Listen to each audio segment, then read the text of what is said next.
وہ کسی ابہام کا شکار نہیں تھے, وہ کسی پریجوڈس کا شکار نہیں تھے. تو یہ ایک ان کی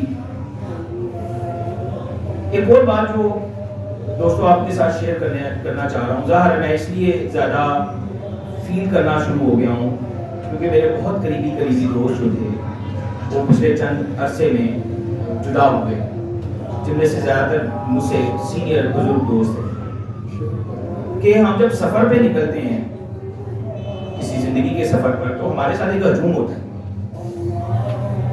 اور وہ ہجوم میں ہم کبھی کسی کی انگلی پکڑتے ہیں یا کوئی کبھی ہماری انگلی پکڑتا ہے, اور وہ ہجوم چلتا جاتا ہے اور آہستہ آہستہ وہ ہاتھ کم ہونا شروع ہو جاتے ہیں جو ہماری انگلی پکڑے ہوتے تھے یا ہم ان کی انگلی پکڑے ہوتے تھے. اور ایک وقت آتا ہے کہ یہ جو جس دور میں ہم رہ رہے ہیں کہ انسان جب پیچھے مڑ کے دیکھتا ہے تو کوئی ہاتھ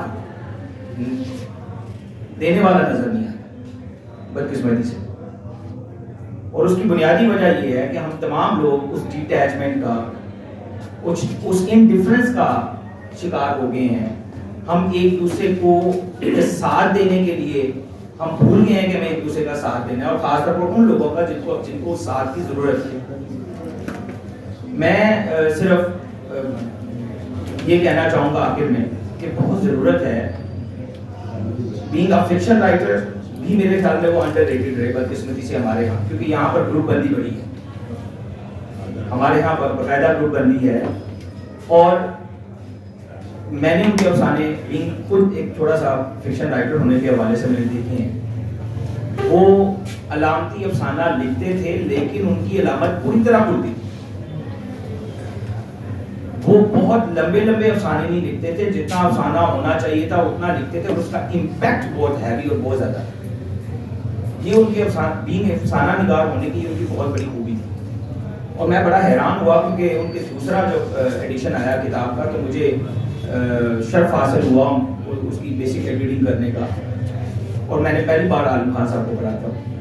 میں نے پھر عالم خان صاحب سے بات بھی کی کہ آپ کے افسانے کو آج کے نوجوان کو پڑھنے کی ضرورت ہے یہ جاننے کے لیے کہ ایک ترقی پسند افسانہ کیسا ہوتا ہے اور آج کا ترقی پسند افسانہ کیسا ہوتا ہے. He was very modern in his technique and thought. آخر میں یہ میرے ایک اور استاد یتیم ساحل صاحب ہیں, ان کی ایک نظم آپ کے ساتھ شیئر کر رہا ہوں.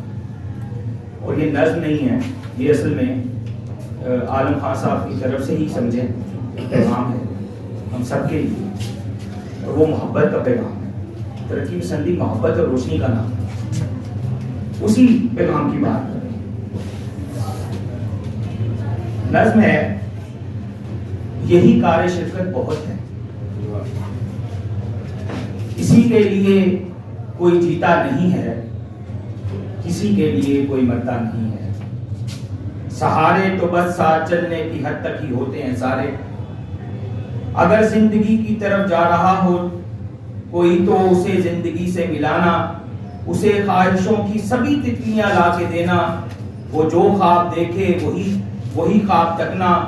وہ سوئے تو سونا, وہ جاگے تو اٹھنا. وہ بولے تو ہونٹوں سے گرتے ہوئے سارے لفظوں کو احساس کی تشتری میں اٹھانا. ہواؤں میں ڈھیلے پروں سے عقابوں کی صورت اگر دیر تک اڑنا چاہے تو پھر دیر تک اس کے ہمراہ اڑنا. یہی کار شرکت بہت ہے, یہی تھوڑی سی اس سے محبت بہت ہے. اگر موت کی منزلوں کی طرف بڑھ رہا ہو کوئی تو اسے زندگی کے تسلسل میں رکھنا. اگر موت کی منزلوں کی طرف بڑھ رہا ہو کوئی تو اسے زندگی کے تسلسل میں رکھنا.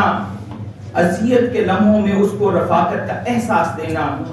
جو خواب اس کی آنکھوں میں بکھرے پڑے ہوں انہیں اپنی آنکھوں میں بھرنا. جو سانس اس کے سینے سے باہر پڑے ہوں انہیں اپنی چاہت کی خوشبو سے معمور کرنا.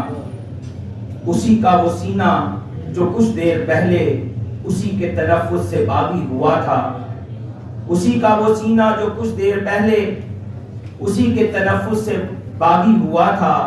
ذرا دیر کو اس پہ اپنا مسیحائی کا ہاتھ رکھنا.